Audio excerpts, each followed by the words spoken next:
Hi, everybody. I'm Brittany Lewis with Forbes Breaking News. Joining me now is Forbes senior contributor Adam Minsky. Adam, thanks so much for joining me again. Thanks for having me, Brittany. Adam, once again, student loans have made the news. This week, President Biden unveiled a student loan relief plan that would impact more than 30 million Americans by either lowering or completely eradicating their student loan debt. And this comes after the Biden administration's largest student loan forgiveness plan was struck down last summer. So what do we need to know about this new proposal? So the new plan is significantly different from Biden's first debt relief plan that was struck down by the Supreme Court over the summer. That plan would have provided widespread relief capped at $10,000 or $20,000 to borrowers who earned income below certain thresholds. The new plan is going to be a little bit more focused and targeted. There are 5 categories of borrowers who could qualify for student loan forgiveness under the new plan. But for the most part, there's not necessarily a cap or a limit. And so some borrowers could see their full balances discharged under this new plan. And who exactly are those borrowers? Can you dive into tell us about who qualifies? Yeah, so there's 5 general groups or categories of borrowers who could qualify for relief under the plan. So first of all, borrowers who qualify for existing student loan forgiveness programs, such as income-driven repayment, public service loan forgiveness, disability discharges, but they haven't applied or enrolled, they'll be able to get their loans forgiven automatically, says the Biden administration.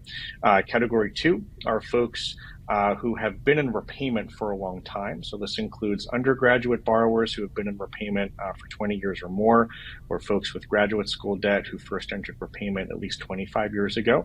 Borrowers who have experienced runaway interest in the form of interest accrual and capitalization could get $20,000 or more in accrued interest waived, as well as capitalized interest, which is interest that's been added back onto the loan balance. A 4th category are those who attended what the Department of Education deems low value institutions. So these could be schools that either closed or lost their eligibility for access to federal student aid programs. And finally, there's a broad 5th category of borrowers who could qualify based on financial hardships. And there could be a whole bunch of indicators that could suggest that a borrower is experiencing hardship that the Department of Ed could consider. So there's a lot of different ways that you can find out if you qualify, but how do you know if you qualify? Is there any way to apply? What does that look like? So right now the program isn't available yet. It has to go through a couple more steps in the regulatory process before it launches and kind of goes live. What we do know is that the Education Department should be able to provide relief automatically to at least some of those categories of borrowers who may qualify. So for instance, the department already has data on when borrowers first entered repayment. They have data on the school that the borrower attended. They should have information on interest accrual and capitalization. So for many borrowers, you might not need to do anything. There might not be an application required. The relief could be implemented automatically.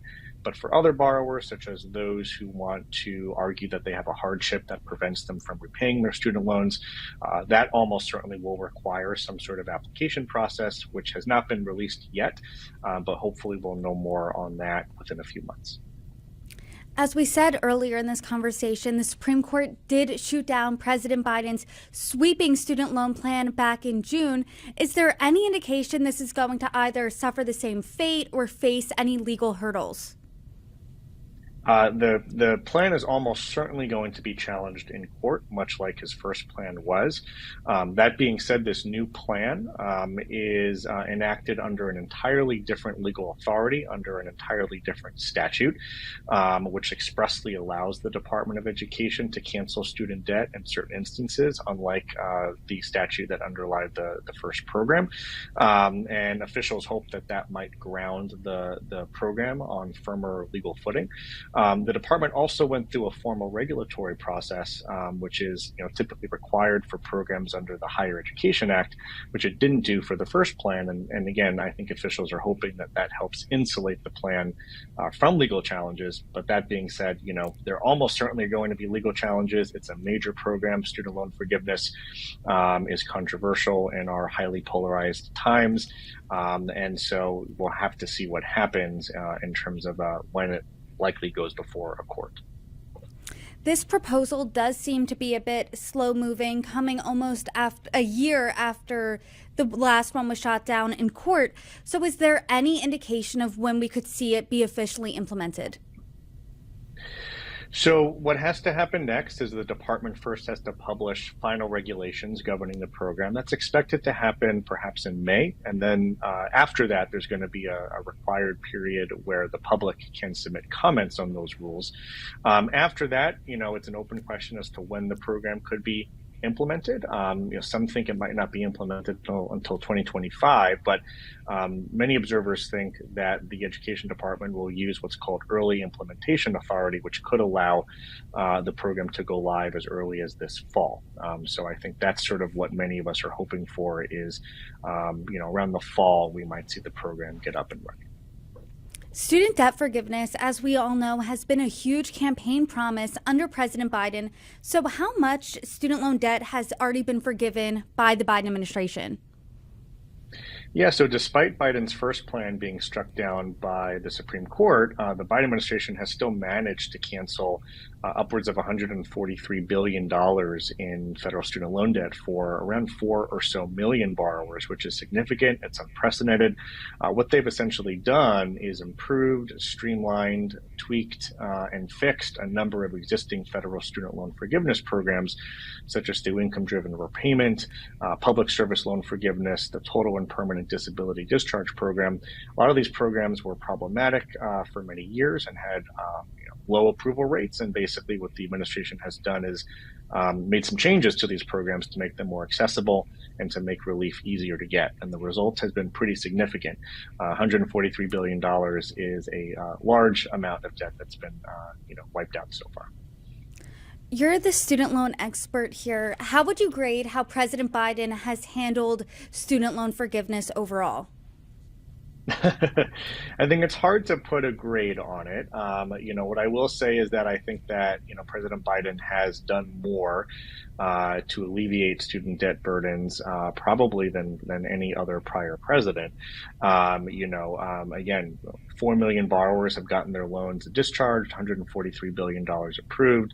Biden has also rolled out the new SAVE plan, which is the most affordable income-driven option ever created. The tools that he has in his toolbox are somewhat limited, in an era with congressional gridlock and divided control in Congress. There's only so much that he can do without express congressional statute. But I think, he's done quite a lot, and certainly more than past presidents have to relieve student debt. Before I let you go, you always do this at the end of our conversations, and that's in part the biggest advice you have for borrowers. So this time, what is it? Well, there's an important initiative by the Biden administration called the IDR account adjustment, which can allow borrowers to receive retroactive credit towards loan forgiveness for both income-driven plans and public service loan forgiveness. It already has resulted in several 100,000 borrowers getting their loans forgiven. There's an important deadline coming up this month, April 30th. Some borrowers will need to consolidate their loans to the direct loan program in order to qualify or benefit from this initiative. Not everyone, but some people will need to consolidate, and that April 30th deadline is coming up very quickly. So borrowers should check in and make sure that they're doing what they need to do to benefit from that and any other programs that are currently available. Adam Minsky, per usual, thank you so much for your advice, your insights. I look forward to our next conversation. Thanks for having me.